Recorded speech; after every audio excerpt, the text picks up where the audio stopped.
কিছু বুঝে ওঠার আগেই ছড়িয়ে পড়ে আগুন। চারদিকের ধোঁয়া আর আগুনের লেলিহান শিখা দেখে মুহূর্তেই চরম আতঙ্কে দিকবিদিক ছুটতে থাকেন ভেতরের অতিথিরা। বাঁচার তীব্র আকুতিতে কেউ কেউ উপরতলা থেকেই নিচে লাফ দেওয়ার চেষ্টা করেন।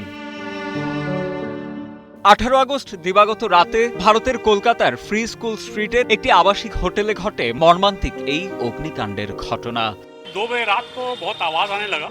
রাত আনুমানিক 2টোর দিকে তীব্র চিৎকার চেঁচামেচিতে এলাকার মানুষের ঘুম ভেঙে যায়। সবাই এসে দেখে শিখা গেস্ট হাউসের 2য় তলায় আগুন জ্বলছে। আমরা দৌড়ে গিয়ে দেখি উপর থেকে অনেকেই নিচে লাফ দেওয়ার চেষ্টা করছে। আমরা তাদের থামাই এবং লাফ দিতে নিষেধ করি। ততক্ষণে আমরা ফায়ার সার্ভিসকে খবর দেই। স্থানীয় বাসিন্দারা পুলিশকে নিয়ে সর্বোচ্চ চেষ্টা চালিয়েছে। ফায়ার সার্ভিস ও পুলিশ সময় মতো আসায় বড় ক্ষয়ক্ষতি এড়ানো গেছে, নয়তো প্রাণহানি আরো বেশি হতে পারত।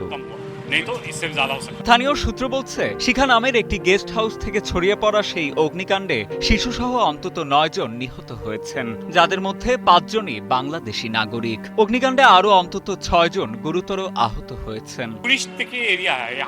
এটি মূলত একটি পর্যটন এলাকা। দেশে বিদেশের বহু পর্যটক ও পরিবার এখানে এসে অবস্থান করেন। ঘটনার সময়ও অনেক পরিবার এসব হোটেলে অবস্থান করছিল। ভবনটিতে ছিল না পর্যাপ্ত অগ্নি নির্বাপক ব্যবস্থা, ছিল না প্রয়োজনীয় লাইসেন্সও। এ ঘটনার পর পার্ক স্ট্রিট ও নিউ মার্কেট এলাকার সব হোটেল ও গেস্ট হাউসে ফায়ার সেফটি পরিদর্শনের নির্দেশ দিয়েছে স্থানীয় প্রশাসন। সাজিদ আনিল, ডেস্ক রিপোর্ট, সময়ের আলো।